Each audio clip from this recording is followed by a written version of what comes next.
faz pelo menos 2.000 anos que as pessoas falam que o Apocalipse está muito próximo. Observe, O que faz ter pessoal, o certeza comentário que aqui é a dessa vez respeito ele de esteja realmente Apocalipse. A próximo, gente vai estar diferente dos falando, anteriores? comentando. Posso falar? Eles vão passar a visão deles, minuto. né? Olha só. Eu vou estar passando a visão aqui de como eu acho Homens fortes o livro criam de tempos Apocalipse também para tranquilos, vocês. Tempos tranquilos criam homens fracos.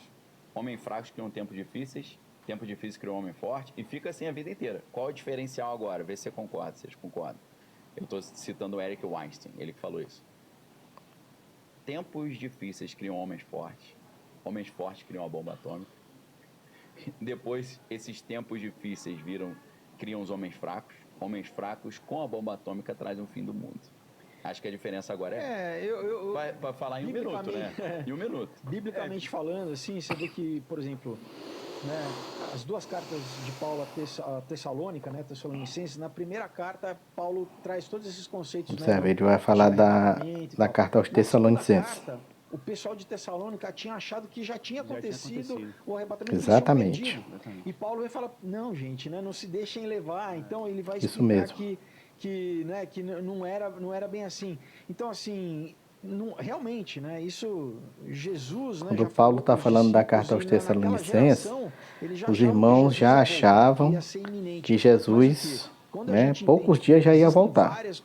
E era dessa forma que eles viviam. Como a gente citou já várias aqui, por exemplo, o Daniel falando, né, a ciência se multiplicaria.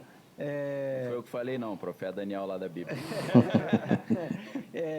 Então, né, o Estado de Israel voltar a existir. Acordo de paz que está se desenhando. Enfim, né, o que Jesus, como ele mostra a cultura. Por exemplo, né, em Lucas, né, ele cita que...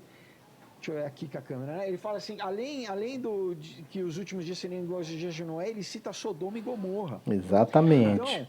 Jesus frisou bem isso também em Mateus 24. Assim como foi no dia de Noé, assim será a vida do filho do homem. Então comiam, bebiam, casavam e davam os casamentos.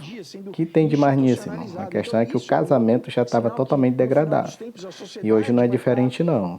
Então isso é um dos sinais da vinda de Cristo. Entendeu? Agora vamos ouvir aqui. Como Sodoma e Gomorra. Então assim...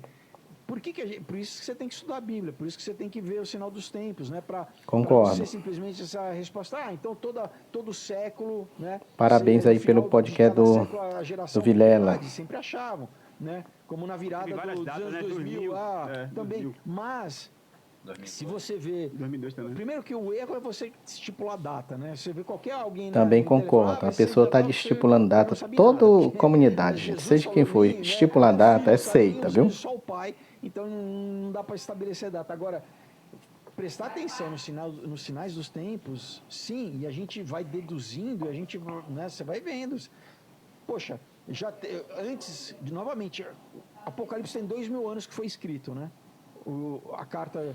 2.000 anos, e o que Apocalipse está falando é da primeira ida de Cristo até a segunda vinda dele. Então é toda essa história que Apocalipse está falando. 1.000 anos para Deus é como se fosse um dia como se fosse 1.000 anos. A gente vê a tecnologia, então isso é um sinal. Um indício forte. Isso é um indício.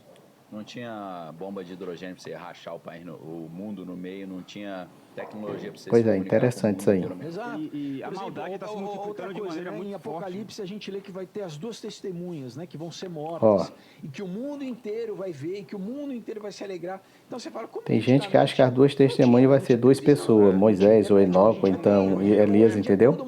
Mas as duas testemunhas, eu acredito que está falando da igreja, do Antigo e do Novo Testamento. Sempre houve testemunho de Deus e sempre houve perseguição. Dizem que é Moisés e Elias. Porque não ou Enoque Aí, e Elias, porque não morreram, né? Alguns pensam assim. O que não pode deixar de acontecer, independente de como você pensa, é que não pode deixar de desacreditar que Jesus vai voltar. Jesus vai vir buscar a sua igreja. Isso todos nós concordamos. Dizem que Jesus não volta mais, ele fala um dia para Deus é como 1.000 anos, 1.000 anos é como um dia. Exatamente. Se naquela época já estava mais perto, hoje em dia está mais perto ainda, né? Já passaram 2.000 anos. Mas hoje a gente tem o que não tinha tempos atrás. Estado de Israel não existia. Bomba atômica, ou as piores, né? As bombas de hidrogênio ou outras que a gente nem sabe que tem. Sistema de comunicação global. sistema de manipulação global, Sinais no céu. capacidade de... Com relação a Israel, Jesus falou, né, Então, que isso não tinha. Hoje que haveria até o cara perseguição provocar até a vinda apocalipse, deles. Isso aí é uma verdade. fazer um apocalipse hoje. E aperta 3 botões ali. Guerra biológica. Agora, o que a gente tem que entender, pessoal, que independente daquele que coloca no coração de que vai destruir o mundo, que tem bomba nuclear, a Bíblia fala que quem tem o botão do mundo é Deus. Segundo de Pedro, capítulo 3, todo capítulo, você lê lá, vai falar que quem tem o controle, o domínio de tudo é Deus, não é nenhum ser humano não. Por mais destruição que um ser humano queira causar, tá bom?